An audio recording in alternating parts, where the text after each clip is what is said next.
नमस्कार, मैं हूं शैलेंद्र सिंह और आप देख रहे हैं हमारा YouTube चैनल शब्द शब्द शैलेंद्र सिंह।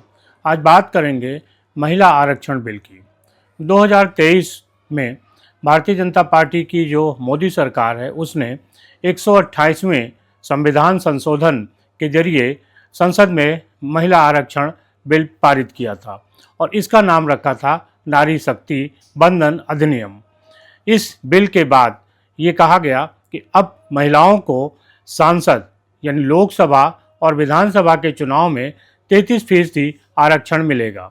यह आरक्षण ठीक उसी तरीके से होगा जैसे 1984 में पंचायती राज में महिलाओं को आरक्षण दिया गया था। पंचायती राज और जो निकाय चुनाव हैं यानी गांव के होने वाले जो ग्राम प्रधान के चुनाव, बीडीसी मेंबर्स के चुनाव और डीडीसी यानी जिला पंचायत सदस्य के जो चुनाव हैं और उसके बाद शहरी निकाय यानी यहाँ पर जो मेयर और पार्षद चुने जाते हैं उनमें महिलाओं को आरक्षण दिया गया था 1984 में। हालांकि महिला आरक्षण पे बात लगातार 1970 से चल रही है, लेकिन धीरे धीरे ये बातें आगे बढ़ती गईं और ख़ास तौर से जब 1984 में राजीव गांधी पंचायती राज अधिनियम लेके आए और पंचायत और निकाय चुनाव में महिलाओं को आरक्षण मिला, पंचायती राज चुनाव में महिलाओं को आरक्षण दिया जा रहा है, तो आखिर लोकसभा और विधानसभा के चुनाव में ये आरक्षण क्यों नहीं दिया जा रहा है। उसी समय से ये मांग लगातार चल रही थी। यूपीए की जो सरकार थी डॉक्टर मनमोहन सिंह की, उन्होंने भी प्रयास किया। उससे पहले अटल सरकार जो भाजपा की थी, एनडीए की, उसने भी प्रयास किया, लेकिन ये सफल प्रयास नहीं हो पाया क्योंकि तमाम ऐसे दल थे जैसे समाजवादी पार्टी, राष्ट्रीय जनता दल, इस तरीके की क्षेत्रीय पार्टियों ने सीधे तौर पे महिला आरक्षण का विरोध नहीं किया, लेकिन वो चाहती थी कि ओबीसी और एससी महिलाओं को अलग से इसमें रिजर्वेशन दिया जाए और उसी आधार पर महिला आरक्षण बिल को लागू किया जाए, यानी वो कोटे में कोटा चाहती थी। और इसी बात के विरोध पर जो सरकारें टिकी थी उनके बलबूते वो महिला आरक्षण बिल को पास नहीं कर पाई। एनडीए की जो सरकार थी अटल बिहारी वाजपेयी की, वो भी 13 दलों के सहारे टिकी थी और बाद में जो यूपीए की सरकार आई कांग्रेस की, जिसमें डॉक्टर मनमोहन सिंह प्रधानमंत्री थे, उसमें भी तमाम दलों का सहयोग था। खासतौर से समाजवादी पार्टी और राष्ट्रीय जनता दल बिल्कुल नहीं चाहते थे कि महिला आरक्षण बिल लागू हो। वो इसके बहाने कहते थे कि कोटे में कोटा चाहिए, यानी महिला आरक्षण बिल में उनको ओबीसी और एससी का रिजर्वेशन चाहिए था। लेकिन जब 2014 में भारतीय जनता पार्टी ने बहुमत के साथ सरकार बनाई, नरेंद्र मोदी प्रधानमंत्री बने, उसके बाद से एक कयास लगाए जाने लगे थे कि नरेंद्र मोदी की जो सरकार है वो महिला आरक्षण बिल को पास कर देगी, क्योंकि एक तो बहुमत की सरकार है, दूसरे वो इस पक्ष में थे कि महिला आरक्षण दिया जाए। 2014 से 2019 तक जो पहला कार्यकाल था उसमें मोदी सरकार ने इस पर कोई विचार नहीं किया। 2019 से और 2024 का जो दूसरा कार्यकाल था उसमें भी लगभग पूरा कार्यकाल बीत जाने के बाद 2023 में नरेंद्र मोदी सरकार ने इस बिल को संसद में पेश किया। क्योंकि बहुमत पार्टी के साथ था संसद में भी और राज्यसभा में भी, यानी लोकसभा में भी और राज्यसभा में बहुमत भारतीय जनता पार्टी के साथ था, लिहाजा इस बिल को पास करने में कोई दिक्कत नहीं आने वाली थी। दूसरी तरफ कांग्रेस को ये लग गया था कि ये बिल पास हो जाना है, लिहाजा उसने भी हाँ में हाँ मिलाई और इस बिल के समर्थन में मैदान में रही और संसद में ये बिल पास हो गया। कांग्रेस और दूसरे दलों के जरिए ये जरूर कहा जा रहा था कि अगर मोदी सरकार में इच्छा शक्ति है और वो महिलाओं को आरक्षण देना चाहते हैं तो उन्हें 2024 के लोकसभा चुनाव से ही इसको लागू किया जाना चाहिए था। हालांकि मोदी सरकार ने ये कभी नहीं कहा कि आखिर ये जो महिला आरक्षण बिल है वो लागू कैसे होगा, कब होगा। जो जानकार लोग हैं उनका कहना है कि पहले परिसीमन होगा, उसके बाद फिर जब सीटें बढ़ेंगी उस हिसाब से महिला आरक्षण बिल लागू होगा, यानी 2029 से पहले इस बिल के लागू होने की कोई संभावना नज़र नहीं आ रही है। 2023 में ये बिल पास हुआ, 2024 में लोकसभा के चुनाव हुए और अब 5 साल बाद 2029 में लोकसभा के चुनाव होंगे, तब उम्मीद की जा रही है कि ये बिल लागू हो जाएगा और 2029 के चुनाव में महिलाओं को 33% आरक्षण मिलेगा।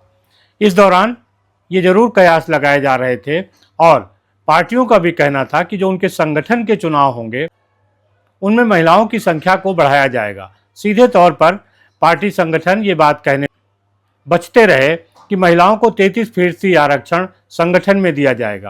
यानी संगठन के चुनाव में कोई भी पार्टी महिलाओं को आरक्षण देने की बात कहने से लगातार बच रही है और सिर्फ बच ही नहीं रही है, अब उसने दिखा दिया है कि भले ही लोकसभा और विधानसभा चुनाव में महिलाओं के लिए आरक्षण की जो लक्ष्मण रेखा थी उसको पार कर लिया गया है, लेकिन संगठन में कोई भी दल महिलाओं को अभी आरक्षण के हिसाब से जो संख्या है नियुक्त करने वाला नहीं है। इसका ताज़ा प्रमाण उत्तर प्रदेश में भारतीय जनता पार्टी रही, जहां पर भारतीय जनता पार्टी ने उत्तर प्रदेश में 70 जिलों में अपने जिला अध्यक्ष नियुक्त किए।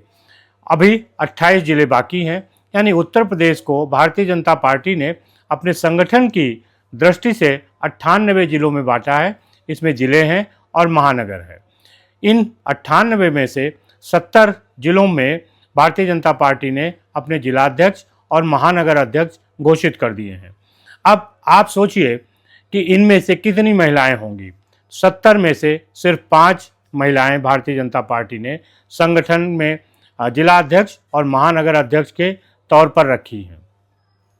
28 जिलों का अभी रिजल्ट आना बाकी है, वहाँ क्या स्थिति होगी ये देखने वाली बात है। लेकिन ये बात पूरी तौर से साबित हो गई है कि भारतीय जनता पार्टी, जिसने महिला आरक्षण बिल पर हो हल्ला किया, पारित किया और उसका नाम भी दिया नारी शक्ति बंधन अधिनियम, इतना बड़ा नाम देने के बाद भी जब महिलाओं को हक देने की बात आई तब उन्हें सिर्फ 70 में से 5 महिलाओं को ही अधिकार दिया। अब कहाँ 33% और कहाँ ये 5 महिलाएं। तो देखिए किस तरीके का आकलन हुआ और किस तरीके से राजनीतिक दल अपनी मनमानी करते हैं। असल में भारतीय जनता पार्टी हो या दूसरा राजनीतिक दल, महिलाओं को आगे लाने में सभी दलों की लगभग एक जैसी ही सहमति है। इसी वजह से 1970 से लगातार महिला आरक्षण बिल की बात हो रही थी, लेकिन किसी भी पार्टी ने इस बिल को पारित नहीं किया था। भारतीय जनता पार्टी इस बात का श्रेय लेती है कि उसने महिला आरक्षण बिल को पारित किया, लेकिन बावजूद उसके अभी भी उसका क्रियान्वयन नहीं हुआ है। और जहां पर क्रियान्वयन आसानी से हो सकता था, यानी संगठन में महिलाओं की संख्या को बढ़ाया जा सकता था, वहां पर भारतीय जनता पार्टी ने भी अपने पैर पीछे रखे हुए हैं और दूसरी पार्टियों में भी लगभग यही स्थिति है। वो पार्टियां जिनको चलाने वाली महिलाएं हैं, वहाँ भी महिलाओं की स्थिति बद से बदतर ही है, चाहे वो ममता बनर्जी की टीएमसी हो या फिर मायावती की बहुजन समाज पार्टी। इन दोनों पार्टियों में भी महिलाओं को लेके कोई आरक्षण, कोई कोटा, कोई संख्या तय नहीं है। इनके जो संगठन हैं वहाँ पर भी महिलाओं की संख्या बहुत कम है या मामूली सी है। यानी भारतीय राजनीति में सारे दल, चाहे वो सत्ता में हो, विपक्ष में हो, छोटे हों, बड़े हों, दक्षिणपंथी हों, वामपंथी हों, किसी भी तरीके के विचारों के हों, एक विचार पे वो सहमत हैं कि महिलाओं को आगे नहीं लाना है। और इसी कारण से वो संगठन के चुनाव में महिलाओं को आगे नहीं लाते हैं।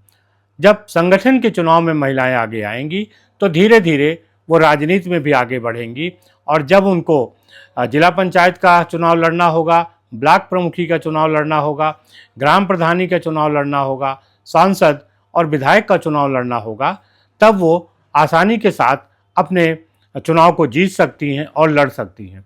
अभी बहुत सारी महिलाएं जो राजनीति में हैं, उनमें से अधिकांशतः वो हैं जिनके पीछे उनके घर वाले हैं, उनके माता पिता हैं, भाई बहन हैं, पति है और इस तरीके के तमाम नाम भी होते रहे हैं, चाहे प्रधान पति हो, विधायक पति हो, सांसद पति हो, इस तरीके के तमाम नाम है। यानी महिला सिर्फ चेहरा बन के रह जाती है चुनाव में, उसके पीछे जो ताकत होती है वो पुरुष की होती है। नारी शक्ति बंधन अधिनियम जब भारतीय जनता पार्टी ने पारित किया तभी लोगों की उम्मीद जगी कि भारतीय जनता पार्टी ने इस अधिनियम को पारित किया है, महिला आरक्षण बिल लागू किया है, लिहाजा वो संगठन के चुनाव में निश्चित तौर पे महिलाओं को आगे लाने के लिए एक संख्या बढ़ाएगी। पिछले जो संगठन के चुनाव हुए थे उसमें 70 में से 4 महिलाएं थी और इस बार जो संगठन चुनाव हुए वो 70 में से 5 महिलाएं हैं। कहने के वाले कह सकते हैं कि एक महिला की संख्या बढ़ी है, लेकिन ये बहुत हास्यास्पद होगा और कुछ लोग जो भारतीय जनता पार्टी के संगठन हैं उनका पक्ष रखते हैं। उनका कहना है कि जो 28 जिले हैं अभी बाकी हैं उनमें इस संतुलन को बनाया जाएगा। 28 और 5 33, यानी अगर 28 के 28 जिला महिलाओं के हवाले कर दिए जाएं तब कहीं जाके 33% आरक्षण का जो दावा है वो पूरा होगा। एक और ख़ास बात है कि भारतीय जनता पार्टी ने उत्तर प्रदेश में अभी तक किसी भी महिला को प्रदेश अध्यक्ष नहीं बनाया है। ये ऐसे सवाल हैं जो पूछे जाने चाहिए, ख़ास तौर से महिलाओं के द्वारा, महिला नेताओं के द्वारा, क्योंकि उनकी आवाज़ वही उठाएंगी। अगर वोटिंग की बात की जाए, दल ये मान रहे हैं कि पिछले 10 सालों में महिलाओं ने जिस पार्टी को ज़्यादा वोट दिया है वो पार्टी सत्ता में आई है। चाहे बिहार में नीतीश कुमार की पार्टी रही हो, महाराष्ट्र में भाजपा की पार्टी रही हो, या फिर और कई राज्यों के चुनाव थे जिनमें ये साबित हो गया है कि महिलाएं वोट ज़्यादा डालती हैं और जिसको वोट करती हैं उसी की सरकार बनती है। यानी आधी आबादी की ताकत को राजनीतिक दल पहचानते हैं, बावजूद इसके उनको उनका हक और अधिकार देने में जितने अड़ंगे पार्टियां लगा सकती हैं उतने अड़ंगे लगाती हैं। अब देखना है कि आने वाले दिनों में कब महिला आरक्षण लागू होता है और संगठन के चुनाव में किस तरीके से महिलाओं को प्रमुखता दी जाएगी। महिलाओं की इस राजनीति पर आपके क्या विचार हैं, ज़रूर बताइएगा। शुक्रिया, धन्यवाद।